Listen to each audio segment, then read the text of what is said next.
Yeah, the last video was pretty interesting.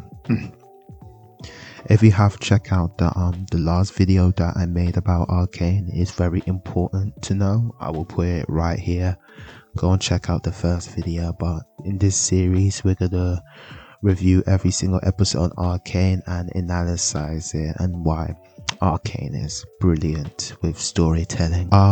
The copyright thing, yeah, was bad. I will try to not do that again because people kind of ruined the whole video and it was blocked from everywhere. So I think I will cut them into little chunkies. Maybe that will help with the copyright system, but again, let's see. But anyway, this is Arcane episode 4. Let's just get right into it. Let's not waste any time. See you guys there. Yeah.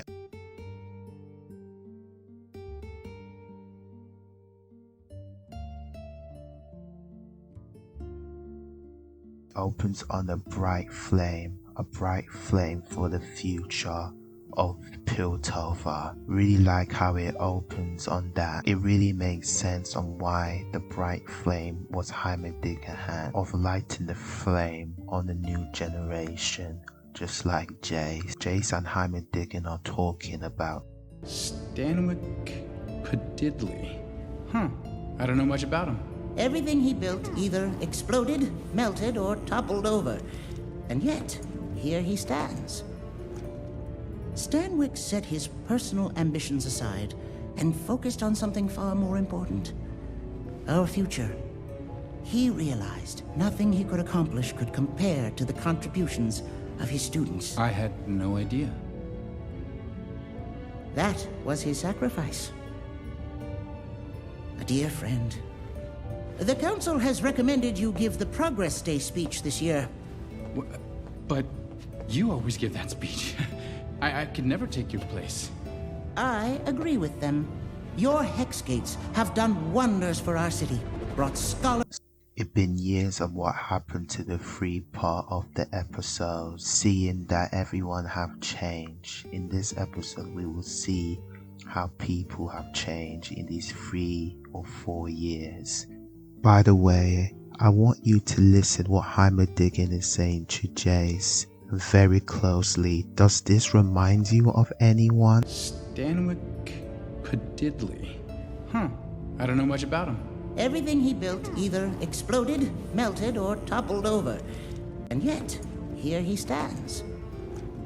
Talk to me to the comments down below. What do you think? It opened on the beautiful view showing Piltover, the beautiful landscape, and the bright light shining on the future of Piltover.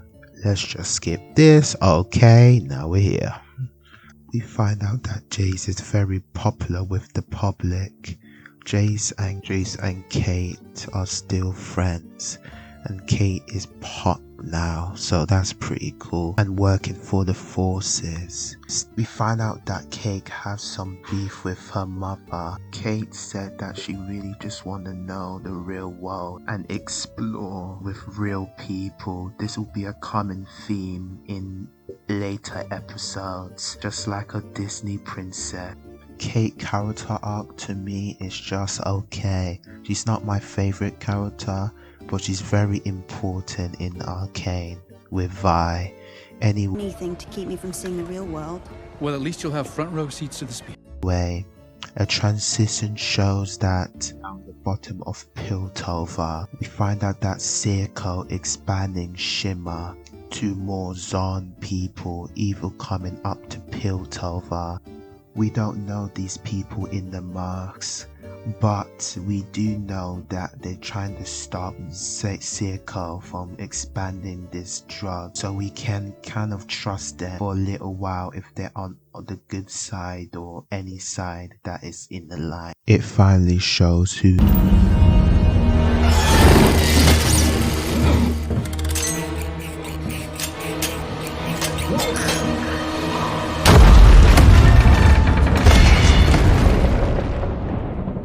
is starting this whole mess and who is planting those traps for them. Guess who it is? A lovely Jinx. Hi.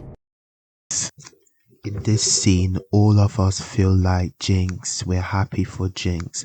Her bomb is working, her things are doing, she's very tough, she can handle herself, she can get the job done. But in this scene over here, we kind of feel sorry for Jinx at the same time. She became this murderer, this killer, and this nightmare of a person. And it opened on like a superhero movie. Like how it opened like her superhero movie. Make me explain. You got these two masked people that looks like they're evil and stuff like that. You got this cute girl Jinx that her gadget works, her bomb-reacted attitude, her being sarcastic at the when she show herself, like every single, like Spider-Man. When Spider-Man show up to be up the villain, he would be sarcastic, do a sarcastic humor like a hero does in many Marvel movies. She's the only one that kind of look like a normal human being that doesn't have an evil mask or evil face. After that, Jinx touched one of the members of Echo's team. Jinx have a flashback of Vi because this girl looked like Vi, panicking in a desperate way and still thinking about the past. Jinx is the simulation of the past, of that dark past that Jinx can't get away from, and it shows that Jinx still think about Vi and how that trauma haunts her. The Vi lookalike get out of Jinx's grip. Jinx shoot her to get that memory out of her head. With no morals, not even thinking of what she have done and killed someone. She's still thinking about herself and how I traumatized her in a way. Black Mama is very angry with Jinx because she messed up everything and she told her to be on duty. But Jinx, standing up to herself, do not like this because remember, she don't want to see that she's weak. These two will have a really good development in the series. Jinx development is much better, but still really two great characters standing up to each other. And if we're going to talk about characters, let's just talk about Jinx design for a minute. I really love Jinx design, but it also have a theme to it. As we can see Jinx breasts. That line means, well, in a lot of Jinx flashback or mental breakdown scene, we can see an X. What this design symbolize with that little X on her chest, it means that trauma is still with Jinx, and that what made Jinx who she is.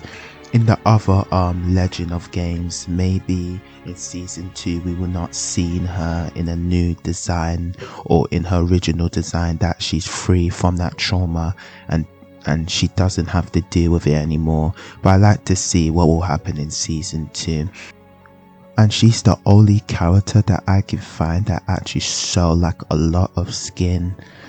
It's very simple because she wants attention. She wants to show that people look at me, look what I can do, look at my head, look at my skills, look at my figure but anyway, look how cute I am. You know who I am. You know what toys I use to kill people.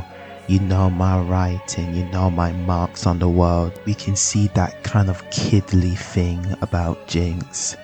And how Jinx is still kind of that kid, that innocent kid, but that what it shows in Jinx design. And we can hope for, if Powder is still inside of Jinx or not, we will see in these couple of episodes if Powder can still come back.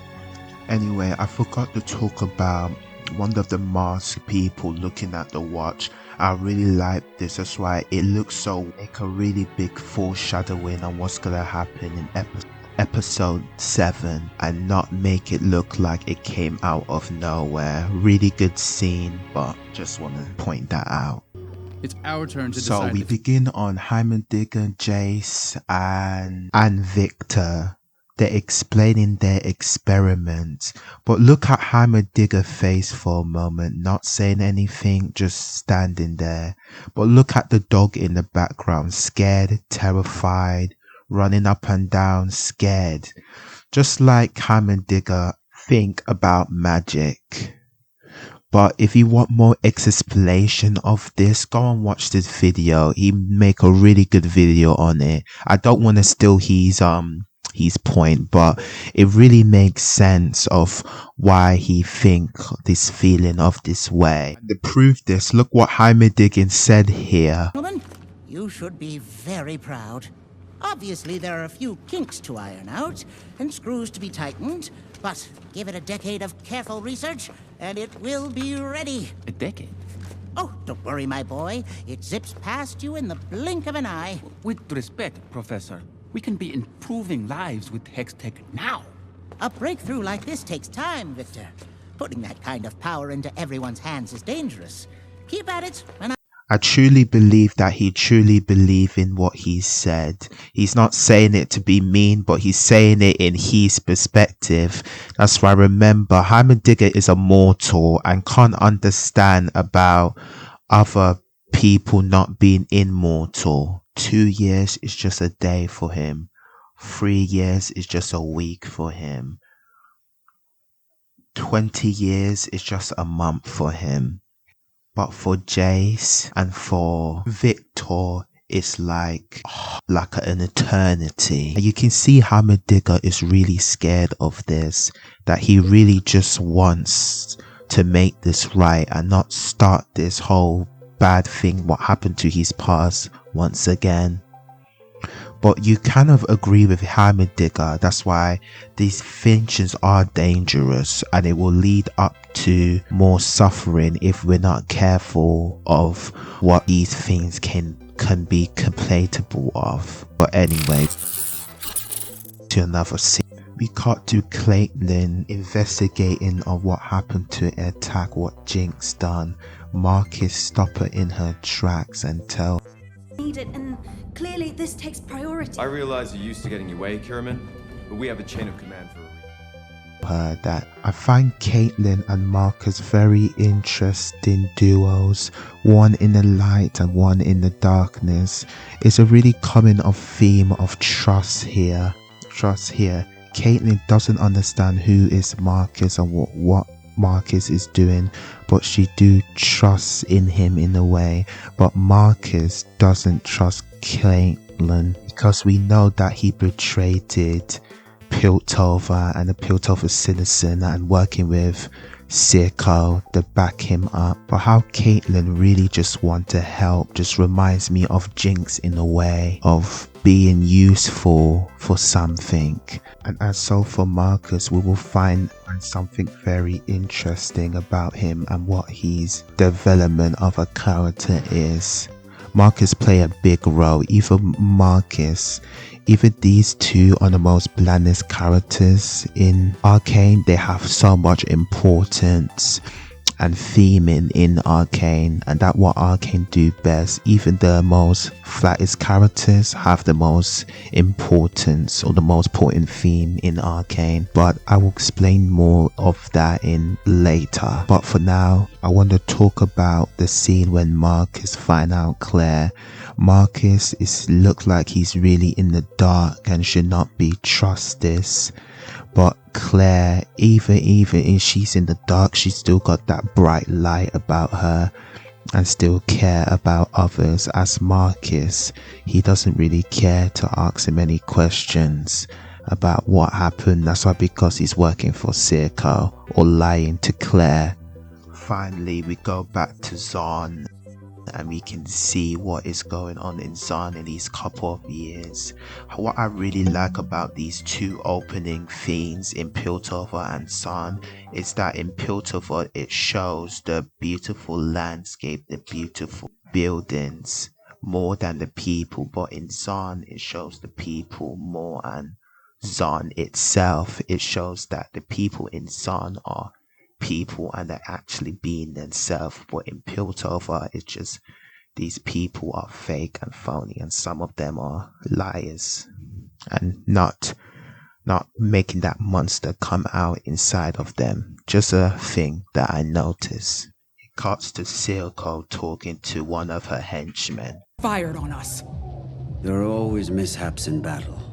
The Firelights were. I really like it how Silco said, "Who is we, not me." It shows that Silco really think of Jinx as a really important thing to his life, as we don't know what is Silco and Jinx's relationship, but in this scene we can find out a little bit of a clue what their relationship is all about.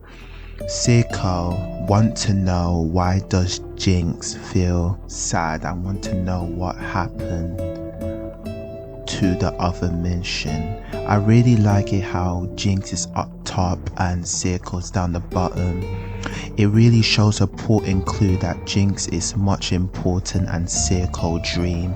That's why Silco dream is looking, or Silco dream is what Jinx is in Zion. Some shows when people look up and talk about the dream, they're talking about a bright future and looking up on the sky like it's much bigger than them. It really shows that Jinx is much really important in Silco life. But anyway, Jinx is still upset about her sister, but Silco said she will never come back. Silco and Jinx character development is such really good masterpiece, and it shows how their character function with this scene. When Jinx stabbed Silco in the eye is a sign of trust. That's why in Silco he always stab it for himself, and also Jinx also have to calm down when he's stabbing him in the eye, because Jinx is always bubbly and always jumping up and down, but in this scene Jinx have to be steady and calm, and in this scene Silco have to be trustworthy and trust Jinx.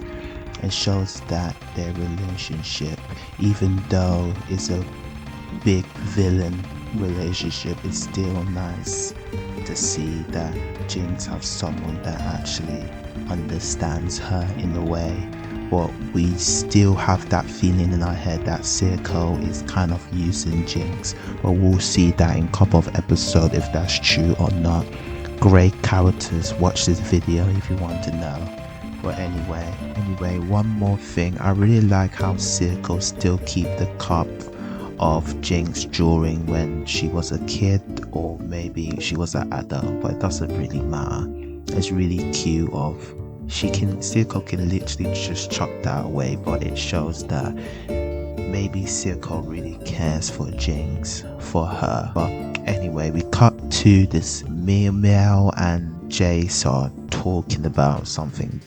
Hextech has the potential to change everything. The world is ready. I've already spoken to several potential investors. Investors? Of course. Everyone wants Hextech for themselves.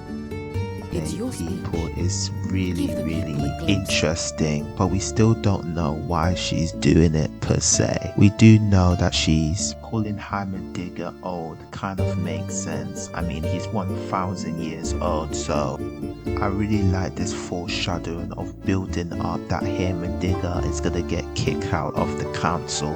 This is what Arcane love to do. It love to give good foreshadowing of what's gonna happen by secret details, or by using irony to make the theme. Anyway, we cut to Jinx having a mental breakdown.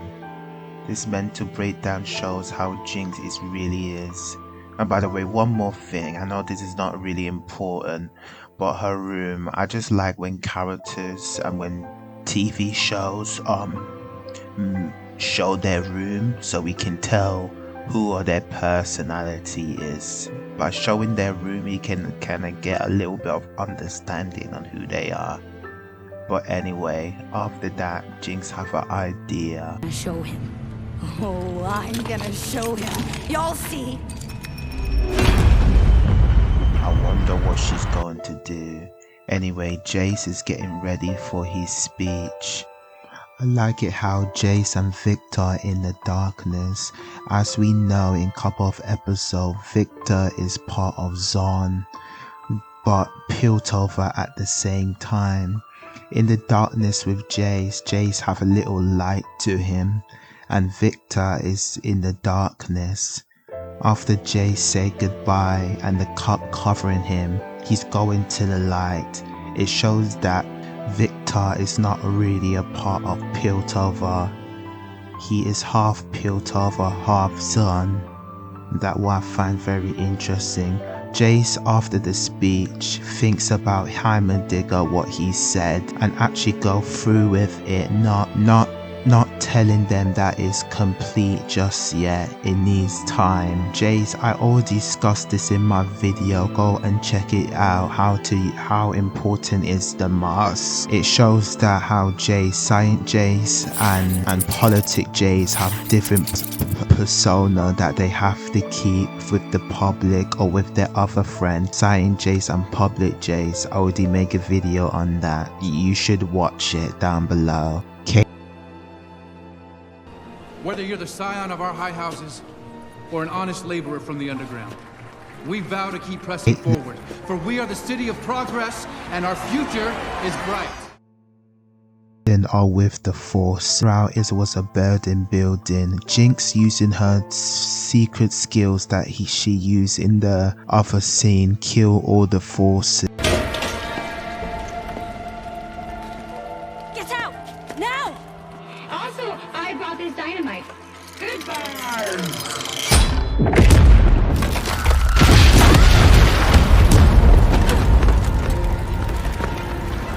And leave Kate alive. Jinx stole one of those crystals off the circle.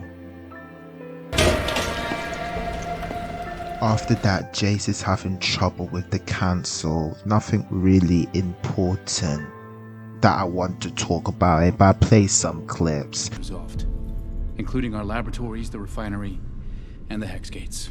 Have you lost your mind? The Hex Gate. After this, Jinx is having fun, excited that she have won her father infection. One more thing, I have explained why it's saying Jinx in this song. Not Jinx, but why this song is playing as the Jinx song of League of Legends. So I would explain that in this. Okay, why does Jinx have a song in the main story? Like she's dancing, she's listening to it, and even say Jinx in the song. So why does she have a song? Well, I got two theories that will make sense on this scene. Number one, she is so popular in Zon and Piltover that people notice this and people make a band about her, about this evil Jinx shooting up people and going in and making a name for herself.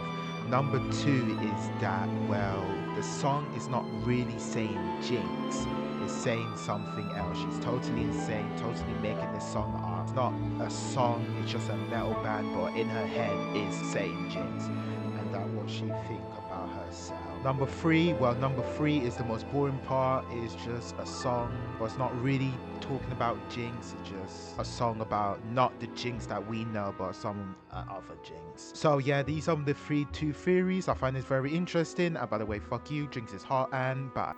I like it how the crystal is blue and also Jinx have a blue hair. Like Psycho is looking at both of the dreams. But it's only one dream is the true dream, and that will be Jinx itself. And by the way, one more thing is still on her mind if Jinx is getting used by Circle or not. If do Circle actually love Jinx or just love her because she's useful and when the time comes, Circle will just get rid of her. It still is this grey moral thing about Circle that I really like about him.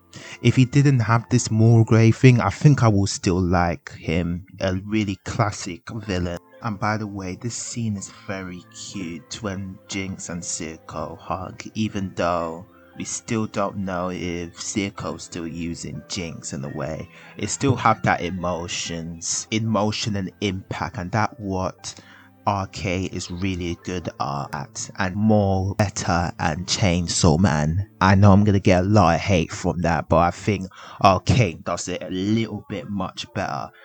Jinx just wants to be loved and noticed, and seeing her finally win is kind of a creepy, evil way that we actually want her to win and want her to be noticed and want her to not be weak in her mind, I guess, and actually get through this trauma of Vi. What we do, we still don't know where the hell is Vi. But let's get right into Vi then. Kate and Jace talk for a little while, and I really like how they speak to each other like they're really good friends. Something nobody ever talk about in Arcane fan base. But what I really want to talk about is what Jace said. Curious. When? Why? Have they discovered how to govern with grease and a spanner? Haha. I was actually hoping you might consider joining my staff. House Teller Security. That's a ceremonial position. I'd live behind a desk. You almost died, Kate. I just want you to be safe. Thanks, but I already have a job. To Caitlin is pretty upset by this. Is because she doesn't want to be part of her mom future for her. She want to pick her own choice. She want to have a choice in her own future, and she want to find out that she's actually useful. I really like how it go to Kate and go to Jinx being useful, and in which way they want them to be proud, or Kate want to be proud of herself. Like Jinx, she want to be make people proud of her. I like these both dualities, and what Arcane love to do is dualities, and they're very good at doing it. If people didn't notice, Kate got offended by this and tell Jace to leave. Jace didn't really mean to harm her in that way, but I guess. And I really like this foreshadowing, and also it fit Jay's personality. He tried so hard to build a better future for Piltover and for the citizens, but what risk would that take? It take a lot of things, like Jinx finding that magical crystal thing and blowing her sister up and killing her family, and then other things that Jace does will always come back to bite him in the ass. As what Jay's trying to do with Claire, it kind of put that theme into him and make sense for his character. People do good things, they get bad results. People do bad things, they get good results. That's what Arcane is all about, and that grey line of morals. Check this video out, it explains much better than I can. Anyway, Claire find out where she can find the person that keep blowing up things and keep killing off the forces. This scene is almost at the end, so it's saying to us we will see Vi at the end of this episode. And yes, we have seen Vi. In a badass way, Vi ended the episode saying, "Who the hell are you?" Who the hell are you? A very interesting episode. Episode 4 is really impactful on seeing how Jinx deal with Vi and Vi pass, and seeing how Claire deal with her parents, and how to find out who is killing the forces and all of these symbols.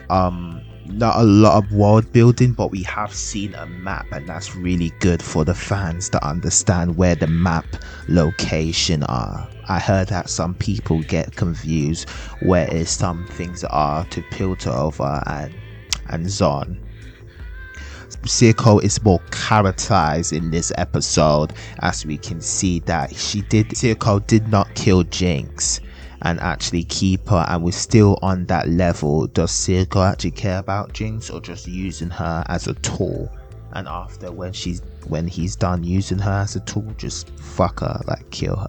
Okay, we see Heimerdinger is kind of getting nervous, and Mel kind of using Jace to do something that we don't know, putting that mystery in front of Mel.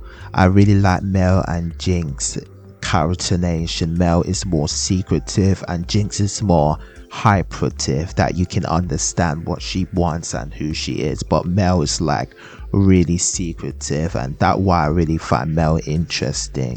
And I really like it how it showed the two sides of what Piltover can be for the people, just like Marcus and Caitlyn. Both are from Piltover. Both really respect their own people, but Caitlyn doesn't really respect that much of it, but she respects justice more and Marcus respect only for his own self, and how coward he is. But we do find out that he have, well, someone that needs to look after. But anyway, episode 4 to me is like episode 2, but much better and much more impactful more on episode 2. Doesn't mean episode 2 is very bad. I'm just saying episode 4 is more of a calm way of showing our characters, if that make any sense. But anyway, let's move on to episode 5. I see you guys there.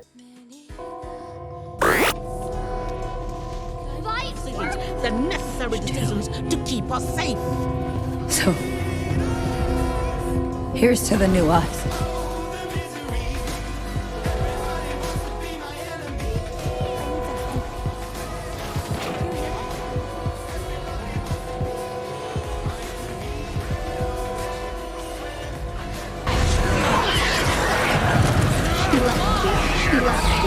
Only you! You can fire that thing if you want, but I'm not going anywhere. I'm not going to abandon. I'm not.